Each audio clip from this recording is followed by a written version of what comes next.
അസ്സലാമു അലൈക്കും വറഹ്മത്തുള്ളാഹി വബറകാതുഹു. ബിസ്മില്ലാ അൽഹംദുലില്ലാ വസല്ലല്ലാഹു അലാ നബീന മുഹമ്മദ്. ഏറെ സ്നേഹധന്യരായ സത്യവിശ്വാസികളെ, വിശ്വാസിനികളെ, മഹാനായ അബൂ ഹുറൈറ റളിയല്ലാഹു അൻഹു മദീന പള്ളിയിൽ ബോധരഹിതനായി താഴെ വീഴുകയാണ്.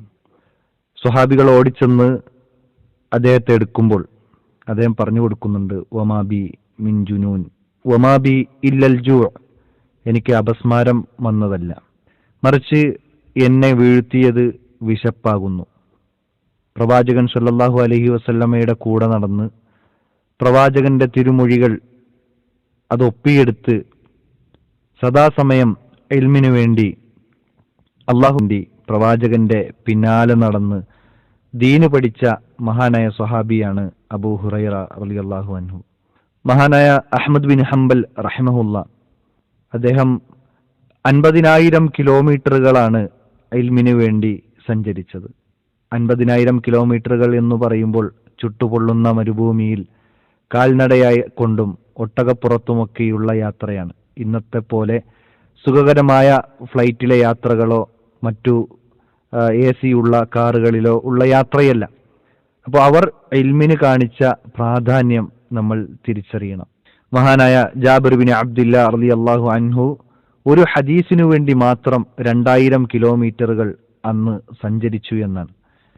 സഹോദരങ്ങളെ, ഈ ചരിത്രങ്ങളൊക്കെ ഞാൻ ഇവിടെ പറഞ്ഞു വെച്ചത് ഭൗതികമായ അറിവിനു വേണ്ടി നാം പലതും ചിലവഴിക്കുന്നുണ്ട്. നമ്മുടെ മക്കളുടെ പഠനത്തിന്റെ നിലവാരം ഉയർത്താൻ അവർക്ക് സ്പെഷ്യൽ ട്യൂഷനുകൾ നൽകാറുണ്ട്. 10ാം ക്ലാസ് എത്തിക്കഴിഞ്ഞാൽ, +2 എത്തിക്കഴിഞ്ഞാൽ, അല്ലെങ്കിൽ എൻട്രൻസ് കോച്ചിങ്ങുകൾ, അങ്ങനെ വിവിധങ്ങളായ വ്യത്യസ്തങ്ങളായ സ്ഥാപനങ്ങളിൽ ചേർത്ത് അവർക്ക് നല്ലൊരു വിദ്യാഭ്യാസം കൊടുക്കാൻ നമ്മൾ പരിശ്രമിക്കുമ്പോൾ, ഭൗതികമായ വിദ്യാഭ്യാസത്തിന് ഇത്രയേറെ പ്രാധാന്യം നമ്മൾ നൽകുമ്പോൾ, നിസാരമായ ഈ ഒരു ലോകം ചുരുങ്ങിയ കാലയളവിലെ ജീവിതത്തിന് ഇത്ര വലിയ പ്രാധാന്യം കൊടുത്ത് നമ്മൾ പഠിക്കുമ്പോൾ, പരലോകം അതിനേക്കാൾ ഗൗരവമാണ് എന്നതുപോലെ തന്നെ എന്നെന്നും നിലനിൽക്കുന്ന ലോകമാണ് എന്നതുകൊണ്ട് തന്നെ ആ ലോകത്ത് രക്ഷപ്പെടാൻ, അവിടെ വിജയിക്കാൻ നമുക്കുതകുന്നത് ശരിയായ മതപഠനമാണ്. അറിവിലൂടെ ദീനിനെ അനുസരിച്ച് ജീവിക്കുക എന്നത് ഏറ്റവും പ്രധാനമാണ്. അല്ലാഹു സുബ്ഹാനഹു വ തആല ഒരാളെ അവരിൽ നന്മ ഉദ്ദേശിച്ചു കഴിഞ്ഞാൽ അവർക്ക് സമ്പത്ത് കൊടുക്കാമെന്നോ, അവർക്ക് നല്ല അധികാരങ്ങൾ കൊടുക്കാമെന്നോ, ഗവൺമെന്റ് ജോലി കൊടുക്കാമെന്നോ, നല്ല രൂപത്തിലുള്ള സ്റ്റാറ്റസ് ഉള്ള ജീവിതം നൽകാമെന്നോ ഒന്നുമല്ല പറഞ്ഞിട്ടുള്ളത്. മറിച്ച് റസൂൽ കരീം സല്ലല്ലാഹു അലൈഹി വസല്ലമ പറയാണ്, മൻ യുരിദില്ലാഹു ബിഹി ഖൈറൻ യുഫഖിഹുഹു ഫിദ്ദീൻ. ഒരാളിൽ അല്ലാഹു നന്മ ഉദ്ദേശിച്ചു കഴിഞ്ഞാൽ അവനിൽ അല്ലാഹു ദീന് അവഗാഹം നൽകും എന്നാണ് പ്രവാചകൻ സല്ലല്ലാഹു അലൈഹി വസല്ലമ പഠിപ്പിച്ചത്. ഇത് എല്ലാവർക്കും കിട്ടുന്ന ഓഫറല്ല. യുഅ്തിൽ ഹിക്മത മൻ യശാ വമൻ യുഅ്തൽ ഹിക്മത ഫഖദ് ഊതിയ ഖൈറൻ കസീറ. അല്ലാഹു ഉദ്ദേശിക്കുന്ന ആളുകൾക്ക് മാത്രമേ ആ ഹിക്മത്ത് ലഭിക്കുകയുള്ളൂ എന്ന് വിശുദ്ധ ഖുർആൻ പഠിപ്പിക്കുമ്പോൾ, സഹോദരങ്ങളെ, നാം ദീന് പഠിക്കാൻ, മതപരമായ അറിവ് നേടാൻ കൂടുതൽ തൽപരരായിക്കൊണ്ട് മുന്നോട്ട് വരണം എന്നാണ് ഈ സംഭവങ്ങളെല്ലാം നമ്മെ ഓർമ്മപ്പെടുത്തുന്നത്. അതോടൊപ്പം 1-2 കാര്യങ്ങൾ കൂടി ശ്രദ്ധിക്കേണ്ടതുണ്ട്. ഒന്നാമത്തത് തിന്മകളിൽ നിന്ന് വിട്ടുനിൽക്കുക എന്നതാണ്. തെറ്റ് നമ്മുടെ നന്മകളെ പോക്കിക്കളയുമെന്നും അതോടൊപ്പം നന്മകൾക്കുള്ള ഉദവി നമുക്ക് നഷ്ടപ്പെടുമെന്നും ചരിത്രങ്ങൾ നമ്മെ ഓർമ്മപ്പെടുത്തുന്നുണ്ട്. രണ്ടാമത് ശ്രദ്ധിക്കേണ്ടത് ക്ഷമയാണ്.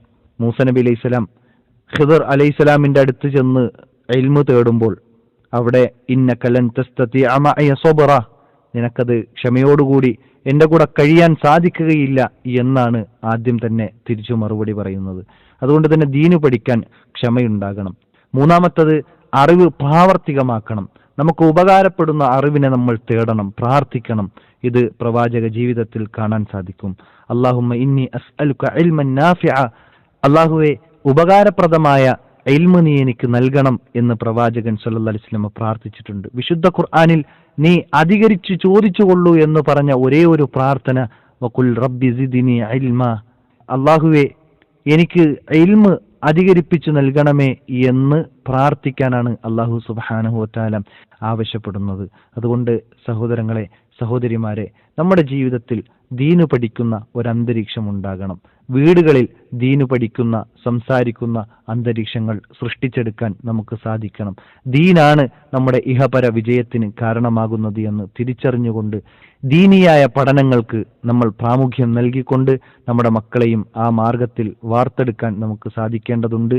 അള്ളാഹു അതിനുള്ള തൗഫീക്ക് നൽകി അനുഗ്രഹിക്കുമാറാകട്ടെ. അസ്സലാമു അലൈക്കും വറഹ്മത്തുള്ളാഹി